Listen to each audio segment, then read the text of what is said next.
आप सबका स्वागत है लाइफ साइंस कैफ़े में। कल वाली जो वीडियो थी फोटोसिंथेसिस की, उसमें हमने पढ़ा था फोटोसिंथेसिस क्या होता है, उसकी रिएक्शन कैसी होती है, क्लोरोप्लास्ट क्या होता है और ये क्या काम करता है। क्लोरोप्लास्ट है साइट ऑफ फोटोसिंथेसिस। उसके बाद फोटोसिंथेटिक पिगमेंट्स के बारे में पढ़ा था, जिसमें क्लोरोफिल, कैरोटिनॉइड्स और फाइकोबिलियंस आते हैं। उसके बाद यूनिट ऑफ फोटोसिंथेसिस हमने पढ़ा है एब्जॉर्प्शन और एक्शन स्पेक्ट्रम। एब्जॉर्प्शन वो होता है, एक स्पेक्ट्रम होता है, ग्राफ होता है जो रिलेटिव एब्जॉर्बेंस शो करती है किसी पिगमेंट की डिफरेंट वेवलेंथ पे। एक्शन स्पेक्ट्रम वो होता है जो एक्चुअल रेट ऑफ फोटोसिंथेसिस है किसी भी वेवलेंथ जो लाइट एब्जॉर्ब की है उस रिलेशन में। आज हम पढ़ेंगे mechanism of photosynthesis. Mechanism of photosynthesis जो है बहुत ही कॉम्प्लिकेटेड लगता है, बट जैसे जैसे आप पढ़ेंगे तो इसमें कुछ भी नहीं है, सिर्फ किस तरह से उसका वर्किंग है, कौन सा रिएक्शन सेंटर होता है ना, इस तरह से आपको आसान लगेगा। चलिए शुरू करते हैं। जो प्रोसेस है फोटोसिंथेसिस की वो दो फेजेस में डिवाइड है। 2 फेजेस हैं इसके लिए। One is photochemical phase, second is biosynthetic phase. Photosynthetic phase नाम से पता चल रहा है कि ये लाइट की प्रेजेंस में होता है। बायोसिंथेटिक फेज में लग रहा है कि कुछ सिंथेसाइज हो रहा है, बायो ऑर्गेनिक कंपाउंड सिंथेसाइज हो रहे हैं। ठीक है, तो जो फोटोकेमिकल फेज है इसको लाइट रिएक्शन भी बोलते हैं क्योंकि लाइट की प्रेजेंस में हो रही है। और ये हिल एक साइंटिस्ट थे, उनके नाम पे इसका नाम हिल रिएक्शन भी पड़ा है। ठीक है, जो फोटो केमिकल फेज है ये थाइलाकोइड में होता है या ग्रेना में हम कह सकते हैं, जो क्लोरोप्लास्ट का थाइलाकोइड या फिर ग्रेना में होता है। जो इस फंक्शन इस वाली फेज़ का फंक्शन है असिमिलेटरी पावर्स को प्रोड्यूस करना है। ठीक है, ये कौन सी होती हैं? ATP और NADPH। ये जो लाइट का यूज़ करके प्रोड्यूस कर रहे हैं ये असिमिलेटरी पावर्स बना रहे हैं। ये वाली असिमिलेटरी पावर फिर यूज़ होती है बायोसिंथेटिक फेज़ में। ठीक है, इतना क्लियर है। आपको यहाँ पे सिर्फ ये याद रखना है कि कितने फेज़ होते हैं। मैकेनिज्म में 2 फेज़ होते हैं, फोटोकेमिकल एंड बायोसिंथेटिक फेज़। इनमें लाइट रिएक्शन होती है जिसे फोटोकेमिकल फेज़ कहते हैं। उस लाइट रिएक्शन में लाइट को यूज़ करके असिमिलेटरी पावर यूज़ होती है, बनती है, और ये असिमिलेटरी पावर फिर बायोसिंथेसिस में यूज़ होती है, बायोसिंथेटिक फेज़ में यूज़ होती है। अब इसमें जो लाइट रिएक्शन होती है ये कहाँ होती है? थाइलाकोइड मेम्ब्रेन में, या कह सकते हो ग्रेना ऑफ क्लोरोप्लास्ट में। जो इवेंट्स होते हैं इस रिएक्शन में फोटोकेमिकल फेज में, अब आप ये देखेंगे एक एक करके।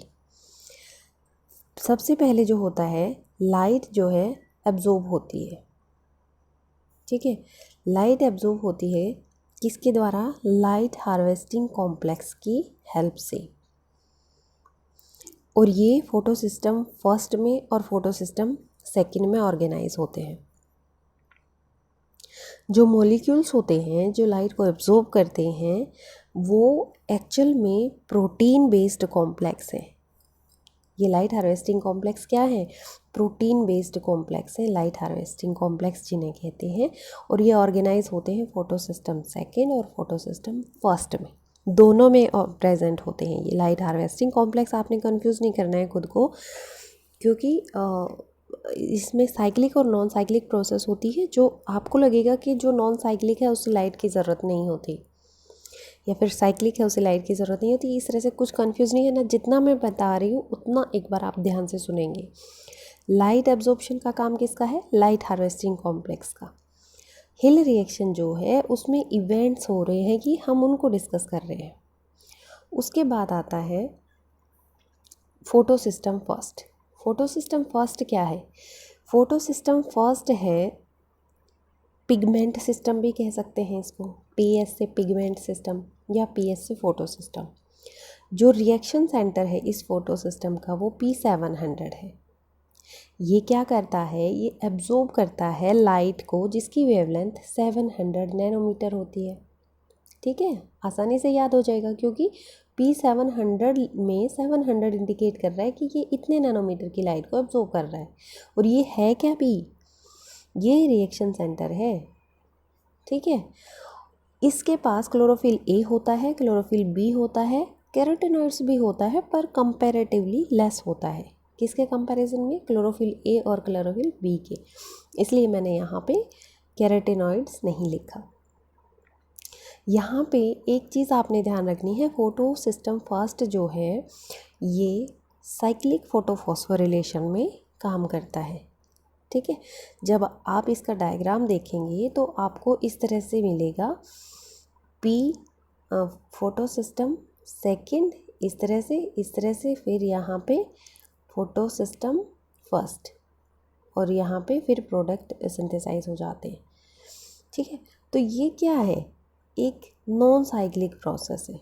और ये वाला जब हम ये किसी वजह से बंद हो जाता है, फोटो सिस्टम सेकंड काम करना बंद कर देता है, तो फोटो सिस्टम अकेला भी काम कर सकता है भाई। और ये जो प्रोसेस करता है ये साइक्लिक प्रोसेस होती है। ठीक है, साइक्लिक मतलब यहाँ से शुरुआत हुई, यहाँ प्रोडक्ट बने, फिर से उन प्रोडक्ट्स को थोड़ा बहुत यहाँ यूज़ करते हैं, फिर से प्रोसेस चलती रहती है, तो एक साइकिल बन जाती है। उस साइकिल को साइक्लिक प्रोसेस कहते हैं। तो जो फोटो सिस्टम फर्स्ट है वो साइक्लिक प्रोसेस में यूज़ होती है। ठीक है, ये साइक्लिक। अब जो है photo system first electron carrier के साथ कहाँ लोकेटेड होता है? Non appressed part of the grana and also grana thylakoid and stroma thylakoid, ये दोनों में होता है। ग्रेना मैंने कौन सा बताया था? ये वाला, जैसे हमारा क्लोरोप्लास्ट है, और इसमें जो कॉइन लाइक स्ट्रक्चर होते हैं वो ग्रेना में होते हैं। ठीक है, ये कॉइन लाइक स्ट्रक्चर जो हैं ये एक दूसरे से जुड़े होते हैं, और जो बाकी का स्पेस इसमें बच जाता है वो है स्ट्रोमा। ठीक है, वहाँ पे कार्बन एसिमिलेशन होता है। ग्रेना में क्या होता है? ग्रेना की जो मेम्ब्रेन होती है यहाँ पे थाइलेकोइड होता है, थाइलेकोइड मेम्ब्रेन कहते हैं इसे। तो जो ये थाइलेकोइड मेम्ब्रेन है इसका नॉन एप्रेस्ड पार्ट, मतलब जो हमें दिख रहा है वो पार्ट होता है नॉन एप्रेस्ड पार्ट, और ये यहाँ पे भी प्रेजेंट होता है, और स्ट्रोमा में भी जो बाकी का स्पेस रह गया उसमें भी प्रेजेंट होता है। तो आपको इसकी लोकेशन पता चल गई। फोटो सिस्टम फर्स्ट के बारे में अगर आपसे कोई पूछे तो आप ये बता सकते हैं कि इसमें रिएक्शन सेंटर P700 होता है। इसकी जो वेवलेंथ होती है एब्जॉर्बेंस की वो नैनोमीटर में होती है, 700 नैनोमीटर होती है। इसके पास क्लोरोफिल ए और बी भी प्रेजेंट होता है। इसमें साइक्लिक फोटोफॉस्फोरिलेशन होती है। ये competitive exam point of view से भी बहुत ज़्यादा इंपॉर्टेंट है, क्योंकि पूछ लेते हैं फॉर साइक्लिक फोटोफॉस्फोरिलेशन किस में होता है, या फिर पूछ लेंगे किस में नहीं होता है, या मैच करने वाले क्वेश्चन में पूछ सकते हैं। ये लोकेशन कहाँ है इसकी? Non appressed part of the grana और स्ट्रोमा थाइलेकोइड। ठीक है, इतना आसान था। अब फोटो सिस्टम सेकंड की बात करते हैं। फोटो सिस्टम सेकंड और पिगमेंट सिस्टम सेकंड जो है उसका रिएक्शन सेंटर P680 होता है। P680 में ये इंडिकेट कर रहा है कि ये वेवलेंथ एब्जॉर्ब करता है 680 नैनोमीटर की, मतलब ये इसकी नैनोमीटर 700 नैनोमीटर है और ये 680 है, मतलब इससे तो कम ही वेवलेंथ की जो लाइट है वो एब्जॉर्ब करता है। ये किस में? एप्रेस्ड पार्ट ऑफ थाइलेकोइड में प्रेजेंट होता है। ठीक है, किस में प्रेजेंट होता है? एप्रेस्ड पार्ट ऑफ थाइलेकोइड में। ये कहाँ था? Non appressed part of thylakoid में। इसमें क्या होता है? नॉन साइक्लिक फोटोफॉस्फोरिलेशन होता है, लेकिन ये अकेला नॉन साइक्लिक फोटोफॉस्फोरिलेशन नहीं कर सकता, ये मदद लेता है फोटो सिस्टम फर्स्ट की। इतना क्लियर है? जो फोटो सिस्टम फर्स्ट है वो नॉन साइक्लिक फोटोफॉस्फोरिलेशन में भी हेल्प करता है। ठीक है, और ये अकेला भी एक साइक्लिक प्रोसेस कर सकता है। मतलब कहने का ये है, फोटो सिस्टम सेकंड है वो अकेला काम नहीं कर सकता, फोटो सिस्टम फर्स्ट है वो अकेला काम कर सकता है। इसको याद करने की ट्रिक ये है कि जो बच्चा फर्स्ट आता है वो अकेला कर सकता है, कुछ भी सॉल्व कर सकता है, वो उसमें कैपेबिलिटी है, और जो बच्चा उसके बाद आता है हो सकता है वो ना कर सके। एक जनरल ट्रिक है, करने को तो कोई भी बच्चा कितना भी काम कर सकता है। ठीक है, तो जो इसका लोकेशन है वो एप्रेस्ड पार्ट ऑफ थाइलेकोइड है, और नॉन साइक्लिक फोटोफॉस्फोरिलेशन में ये हेल्प करता है फोटो सिस्टम फर्स्ट के साथ। जो फोटो सिस्टम सेकंड है उसमें chlorophyll A, chlorophyll B, carotenoids होते हैं। ये ज़ैंथोफिल भी प्रेजेंट होता है इसमें किसी किसी में। अब हमारे दोनों सिस्टम हमें क्लियर है।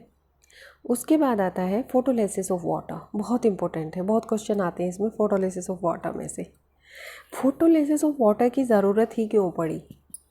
क्योंकि जब फोटोलाइसिस होगी, जब पानी टूटेगा तो उससे हाइड्रोजन रिलीज़ होगा। जो हाइड्रोजन रिलीज़ होगा वो CO2 रिड्यूस करेगा। CO2 रिड्यूस होगा तभी तो कार्बोहाइड्रेट बनेंगे। मैंने इसको यहाँ ऐसे ही लिखा है, आप अपने अकॉर्डिंग कर लेना अपने टीचर ने जो करवाया है या वैसे, लेकिन आपको समझ होनी चाहिए कि फोटोलिसिस में जो हाइड्रोजन रिलीज़ होता है उससे का CO2 रिड्यूस होगा, CO2 रिड्यूस होगा तभी कार्बोहाइड्रेट बनेगा, तभी फोटोसिंथेसिस पूरी होगी। ये जो फोटोलिसिस ऑफ वाटर है इसमें मैग्नीज यूज़ होता है।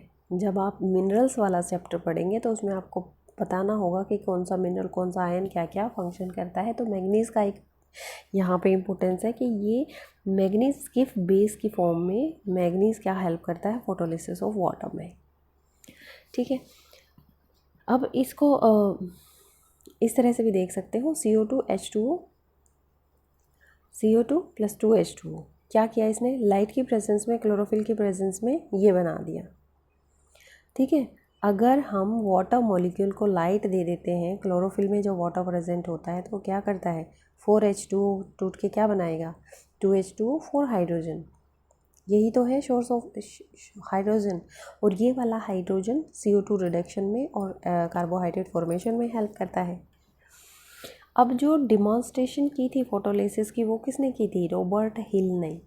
इसीलिए इस जो फोटोकेमिकल रिएक्शन है इसे हिल रिएक्शन बोलते हैं। 1937 में डिमॉन्स्ट्रेट किया था इन्होंने कि फोटोलिसिस होती है। और डिस्क्राइब किसने किया था? वैन नील ने 1931 में। इसकी वजह से फोटोसिंथेसिस होता है, उसमें ऑक्सीजन रिलीज होती है एज अ बाय प्रोडक्ट। अब हमने जो फोटो केमिकल रिएक्शन है उसमें लाइट एब्जॉर्बेंस पढ़ा है। ठीक है, लाइट एब्जॉर्ब होती है, उसके बाद फोटो सिस्टम फर्स्ट और फोटो सिस्टम सेकंड काम करते हैं। उसके बाद फोटोलिसिस ऑफ वाटर पढ़ा किस तरह से होता है। उसके बाद हम पढ़ेंगे हाई एनर्जी केमिकल इंटरमीडिएट्स कैसे बनते हैं। जो हम ATP और NADPH की बात कर रहे हैं वो क्या है, एसिमिलेटरी पावर, और ये किस तरह से बनते हैं, किस तरह से फॉर्मेशन होती है इनकी। जो ये इंटरमीडिएट्स होते हैं वो रिड्यूस्ड मॉलिक्यूल है जो एनर्जी प्रोवाइड करती हैं बायोसिंथेटिक फेज़ में। ये क्या करते हैं, एनर्जी प्रोवाइड करते हैं। ये कौन कौन से होते हैं? NADPH2, NADPH और ATP। जब आप इस तरह से पढ़ना शुरू करते हैं तो आपको ज़रूरी नहीं है एक बार के लिए ये टर्म याद करनी, सिर्फ आप इसको किसी तरीके से याद कर लो कि ये कौन से हाई एनर्जी मॉलिक्यूल्स हैं, ये हैं। ठीक है, उसके बाद आप धीरे धीरे जब 1-2 बार इसे पढ़ेंगे तो आपको क्लियर हो जाएगा कि ये क्या कौन सा मॉलिक्यूल है, इनकी फुल फॉर्म सब कुछ आपको आ जाएगी। उसके बाद है फोटोफॉस्फोरिलेशन। हमने पढ़ा था फोटोफॉस्फोरिलेशन कहाँ होती है, फोटोफॉस्फोरिलेशन है ना, इसी वीडियो में स्टार्टिंग में है। फोटोफॉस्फोरिलेशन क्या होता है कि ATP फॉर्मेशन होती है in presence of light.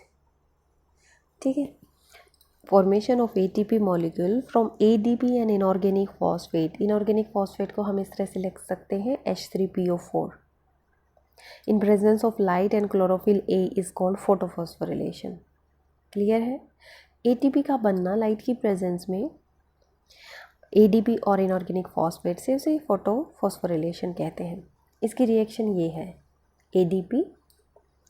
ADP से ATP में कन्वर्शन हुआ, ये इनऑर्गेनिक फॉस्फेट है, और लाइट और क्लोरोफिल A ने ये कन्वर्ट करने में हेल्प की। जो ये ATP फॉर्मेशन है ये 2 तरह की फॉस्फोरिलेशन रिएक्शन में होता है, एक नॉन साइक्लिक में भी और एक साइक्लिक फोटोफॉस्फोरिलेशन में भी। नॉन साइक्लिक वाला हम देखते हैं।